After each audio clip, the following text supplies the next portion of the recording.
نبی پاک صلی اللہ علیہ وسلم کی حدیث ہے مسلم میں طبرانی میں، حضور نے فرمایا آؤ میں تمہیں پچھلے زمانے کے ایک ایماندار نوخیز ولی اللہ کی بات سناؤں۔ پچھلے زمانے حضور نے فرمایا پچھلے زمانے میں ایک بادشاہ جادو کے زور پہ حکومت کرتا تھا۔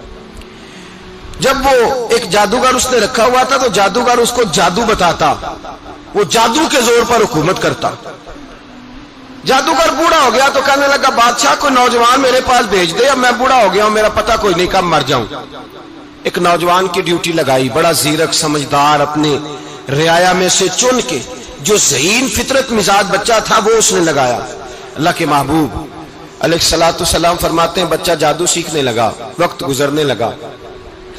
بچہ جب جادو سیکھنے جاتا تو رستے میں ایک راہب بھی تھا جو انجیل جانتا تھا، وہ اللہ اللہ سکھاتا، لوگوں کو حضرت عیسیٰ علیہ السلام کی تعلیمات سے آگاہ کرتا۔ اس نے دیکھا کہ یہاں بھی لوگ اکٹھے ہیں تو وہ بچہ اس راہب کے پاس بھی اٹھنے بیٹھنے لگا۔ اب جب اس کے ساتھ اس کی گفتگو بڑھنے لگی تو اس کو باتوں میں لذت آنے لگی۔ اس نے راہب نے پوچھا کہ تو کون ہے اور کس طرح سے آیا ہے، کیا تیرا معاملہ ہے؟ اس نے کہا جی میں جادو سیکھنے جاتا ہوں، آپ کی باتیں مجھے بڑی اچھی لگتی ہیں۔ اس نے کہا دین سیکھ، جادو سیکھنے والے کافر ہو جاتے ہیں، قرآن و حدیث سیکھنے والوں کو اللہ کامل ایمان عطا فرماتا ہے۔ فرمایا یہ سیکھ۔ بچہ بیٹھنے لگا، اس کے پاس آنے لگا، باتیں دل میں گھر کرنے لگی۔ ایک وقت آیا کہ مسلمان ہو گیا، اور مسلمان کیسے ہوا؟ بچہ کہتا ہے میں تجربہ کر کے ہوا۔ اب میں تھوڑا سا وقت جادوگر کے پاس بھی جاتا اور باقی سارا وقت وہاں بیٹھتا۔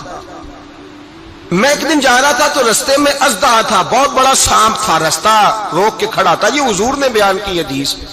نبی پاک صلی اللہ علیہ وسلم فرماتے ہیں بچہ کہتا ہے کہ رستے کے اندر سانپ ہے، رستے بند ہے، لوگ چھتوں درختوں پہ چڑھے ہراش ہے۔ کہتے چھوٹا سا روڑا میں نے اٹھایا تو میں نے کہا اللہ اگر جادوگر سچا ہے تو اسے مار دے۔ چھوٹا سا روڑا میں نے پھینکا، اژدہا کوئی نہ مرا۔ پھر چھوٹا روڑا اٹھایا، میں نے کہا اللہ اگر وہ عالم سچا ہے تو اسے مار دے۔ اب جب میں نے روڑا مارا تو اژدہا مر گیا۔ میرے اندر سے گواہی آئی نہیں دین کی باتیں سچی ہیں، نہیں قرآن کی باتیں اسلام سمجھانے کے لیے عرض کر رہا ہوں، اگرچہ اس دور میں انجیل تھی۔ اللہ رسول کی باتیں اچھی ہیں۔ کہتے میں مسلمان ہو گیا، اب میں نے راہب کے پاس ہی رہنا شروع کر دیا، جادوگر کے پاس چھوڑ دیا اس بچے نے آنا۔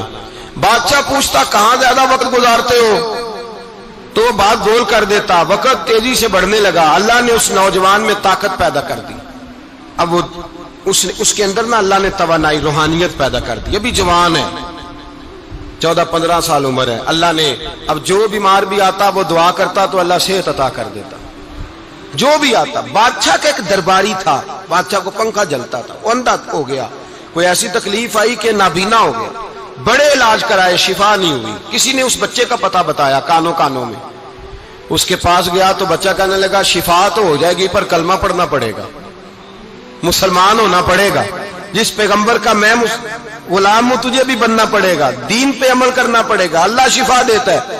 اس نے کہا تو مجھے کلمہ پڑھا، مجھے شفا دے، میں تیار ہوں۔ اس نے کہا شفا تو اللہ دیتا ہے۔ اس نے اللہ تبارک و تعالیٰ کا ذکر کر کے دعا مانگی، یہ مسلم شریف میں حدیث ہے، طبرانی میں موجود ہے۔ اللہ نے اسے شفا دی، اس نے کلمہ پڑھنا شروع کر دیا۔ یہاں ایک نقطہ لکھا ہے ہمارے علماء نے، کہتے ہیں جب اللہ ولایت عطا کرتا ہے نا تو یہ سفید بالوں والے کا حصہ نہیں ہوتی۔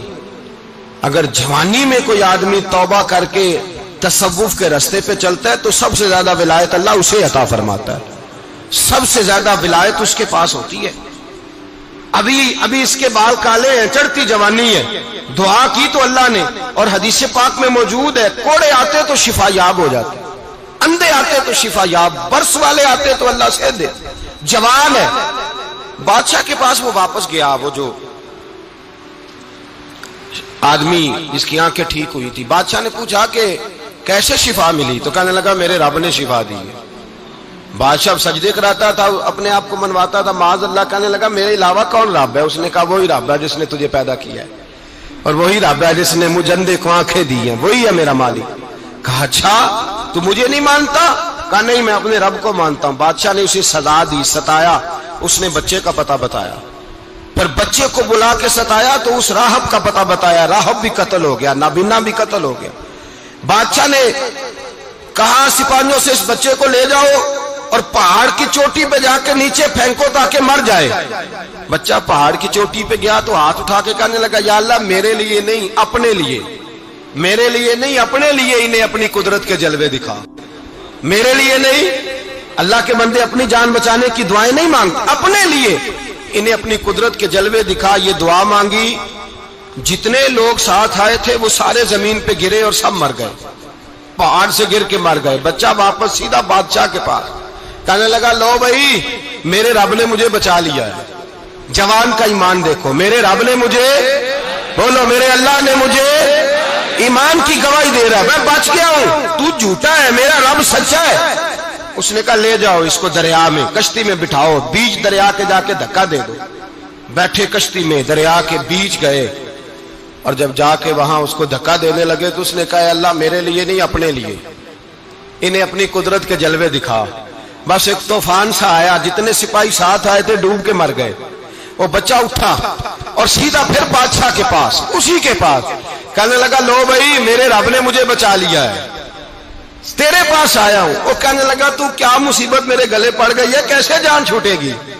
تو بچہ کہنے لگا اگر تو مجھے باندھے درخت کے ساتھ اور سارے ملک کو بلائے، لوگوں کو اکٹھا کرے، پھر تو مجھے تیر مارنا، میں تجھے بتاؤں گا کیسے مارنا ہے، میں مر جاؤں گا.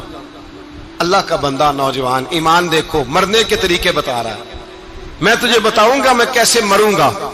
یہ بات کہی، بادشاہ نے سارا مجمع جمع کیا، ملک سارا باہر آ گیا، درخت کے ساتھ باندھ دیا. کہنے لگا بھائی لوگوں یہ مجھے مارنا چاہتا تھا، مار نہیں سکا، اب میں اسے بتانے لگا ہوں کہ میں کیسے مروں گا. اسے کہو جب تیر مارے تو ساتھ میرے رب کا نام بھی لے، میں اپنے رب کے نام پہ جان دوں گا، ایمان کی پختگی میں اللہ کے نام پر جان دوں گا. اسے کہو رب کے نام پہ مارے، مر جاؤں گا. بادشاہ نے اللہ کہہ کے تیر مارا، پیشانی میں لگا، بچے کی روح پرواز کر گئی. جتنا مجمع کھڑا تھا سارا کلمہ پڑھ کے مسلمان ہو گئے، سارے مسلمان ہو گئے سارے. میرے رسول پاک سید عالم صلی اللہ علیہ وسلم نے نوجوانوں کو بتایا جب تمہارے اندر ایمان کی قوت آئے گی تو اللہ تمہاری مدد کرے.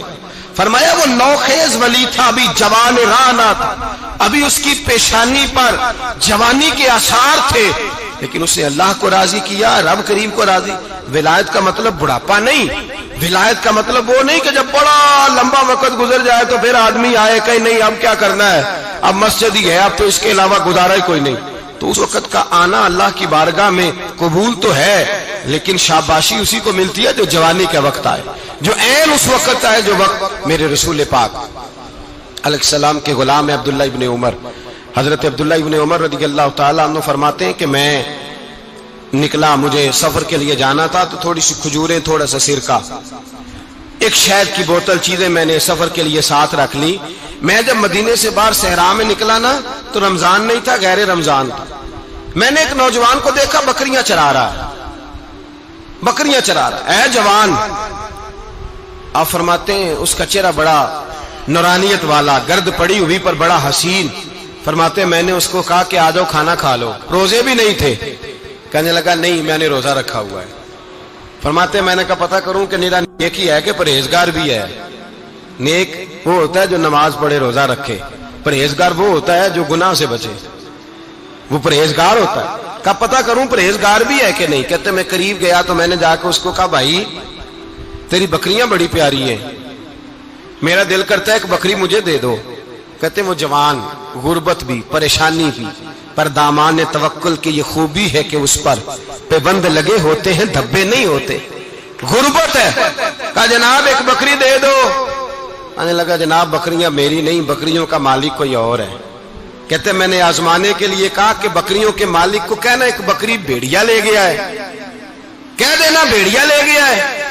تو کہتے اس نے میری طرف دیکھا، گرد سے اس کے بال لٹے ہوئے، آنکھوں میں روشنی، چہرے پہ اطمینان، لب و لہجے میں ایمان کی طاقت. نوجوان کہنے لگا حضور بکریوں کے مالک کو تو کہہ دوں گا بھیڑیا لے گیا ہے، جب عرش کا مالک پوچھے گا تو کیا جواب دوں گا، اللہ کو کیا جواب دوں گا. کہتے ہیں میں کانپنے لگا، اس کی بات سن کے واپس آیا، جو کام نکلا تھا وہ چھوڑا، واپس لوٹ آیا. میں نے پتہ کیا کس کا غلام ہے، پتہ چلا فلاں آدمی کا ہے. کہتے میں نے پہلے غلام خریدا، پھر پتہ کیا تیرے پاس بکریاں کتنی ہیں، اس نے کہا 400. کہتے میں نے مالک سے ساری بکریاں خریدی، پھر غلام کو بلایا، پھر وہ بکریاں تحفے میں دی، تحفے میں۔ کہنے لگا حضور یہ سارا کچھ مجھے کیسے ملا؟ میں نے کہا تیرا ایمان بڑا پختہ تھا تو میرے رب نے تجھے انعام عطا فرمایا ہے۔